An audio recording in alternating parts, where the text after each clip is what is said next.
What does the Tolkien legendarium have to do with Hinduism? There are some shocking similarities, and I'm not just talking about the war elephants. The most obvious similarity is the chronology. There are 4 ages described in the Tolkien mythos. The events of The Lord of the Rings take place during the 3rd age. The 4th age begins with the defeat of Sauron.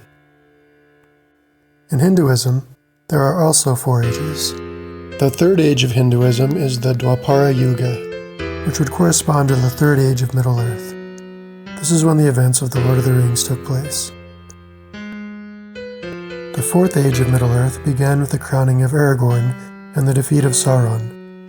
According to Hinduism, we are now living in the 4th age, the Kali Yuga, or Dark Age. Now we come to a really striking coincidence. According to René Guénon, the Kali Yuga began over 6,000 years ago. When did the 4th age of Middle-earth begin? According to a letter by Tolkien, it began around 6,000 years ago. What does this mean? Coincidence? Was Tolkien consciously influenced by Hinduism? Or has he tapped into the primordial tradition or the perennial philosophy? Allow me to quote the Wikipedia article on the traditionalist school for those who are unfamiliar. According to the traditionalists, there are primordial and universal religious truths that are at the foundations of all major world religions. The traditionalists speak of absolute truth in infinite presence. Absolute truth is the perennial wisdom, Sophia Perennis, that stands as the transcendent source of all the intrinsically orthodox religions of humankind. According to traditionalists, the primordial and perennial truth is manifested in a variety of religious and spiritual traditions. Infinite presence is the perennial religion, religio perennis, that lives within the heart of all intrinsically orthodox religions. The term Philosophia Perennis, which has been current since the time of the Renaissance, and of which Neo-Scholasticism made much use, signifies the totality of the primordial and universal truths, and therefore of the metaphysical axioms, whose formulation does not belong to any particular system. The traditionalist vision of a perennial wisdom is not based on mystical experiences, but on metaphysical intuitions. It is intuited directly through divine intellect. This divine intellect is different from reason, and makes it possible to discern the sacred unity of reality that is attested in all authentic, esoteric expressions of tradition. It is the presence of divinity within each human waiting to be uncovered. So, is it possible that through metaphysical intuition, Tolkien has discovered the primordial truth that we are living in a dark age which began 6,000 years ago? Well, Tolkien himself said that he was discovering his myths, rather than creating them. However, rather than through metaphysical intuition, Tolkien believed that his discoveries were through a process of linguistic archaeology. Tolkien took these ideas of discovering ancient unities very seriously. It is no understatement to say that his works are the byproduct of a kind of linguistic archaeology, in which Tolkien attempted to reconstruct the mythology implicit in Indo-European language. Tolkien consistently insisted that he had discovered, and not created, the world of Middle-earth. The amazingly wide and deep reception of Tolkien's works throughout the Western world provides ample confirmation of the genuineness of his discovery. On the other hand, it's possible that Tolkien was directly inspired by Hinduism, or even by Theosophy. Theosophy is an esoteric religious movement established in the United States during the late 19th century. It was founded largely by the Russian émigré Helena Blavatsky and draws its beliefs predominantly from Blavatsky's writings.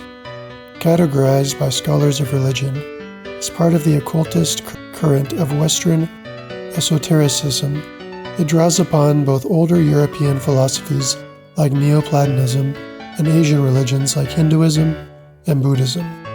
Theosophy played a significant role in bringing knowledge of South Asian religions to Western countries.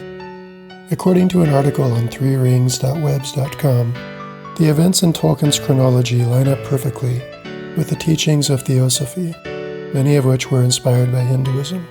For example, according to the Theosophists, the last remnant of Atlantis, Poseidonus, was destroyed in very recent times, only 9,564 BC, and the Kali Yuga is said to have begun in the year 3,102 BC. So subtracting 3,102 from 9,564, we get 6,462 years. In Tolkien's Legendarium, the first age of Middle-earth ends with the sinking of Beleriand, and so the distance between the beginning of the Fourth Age and the sinking of the Great Landmass is the length of the Second Age, 3,441 years, plus the length of the Third Age, 3,021 years. 3,441 plus 3,021 equals 6,462 years.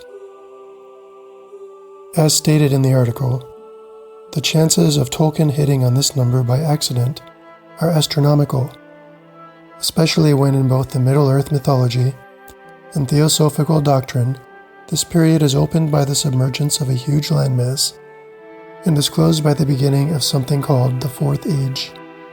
This allows us to assign precise dates to the events of Middle-earth.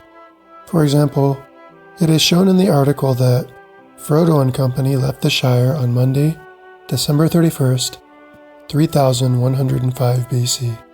Another interesting quote from the article.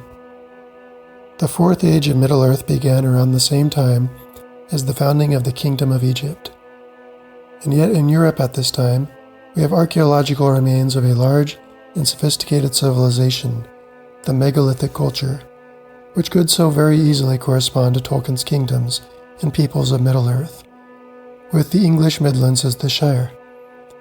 As for the fact that Britain is now an island, this simply indicates that the flooding of the North Sea occurred later than the events described in The Lord of the Rings. But what about the fact that the chronology of Hinduism is cyclic? The Manvantara is the cycle comprising the 4 yugas. At the end of the Kali Yuga, Kalki, the 10th avatar of Vishnu, will come, riding on a white horse with a parrot and a sword, defeat the forces of darkness, and usher in a new golden age. The cycle will repeat again and again forever. Is there anything comparable in the Tolkien mythos?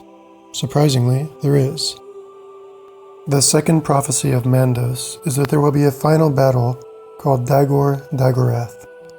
Morgoth, the supreme evil being, will figure out how to break the door of night, which imprisons him in the void, and will escape to confront his old enemies, who will also return to the world.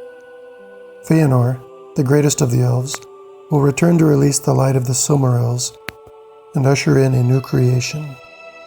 A new world will begin, even more beautiful than the last, and the cycle will begin again. The idea of a great king who will return to defeat evil and usher in a new golden age is a part of the primordial tradition. The best example is King Arthur. Arthurian themes dominate Tolkien's work, but that is a subject for a future video.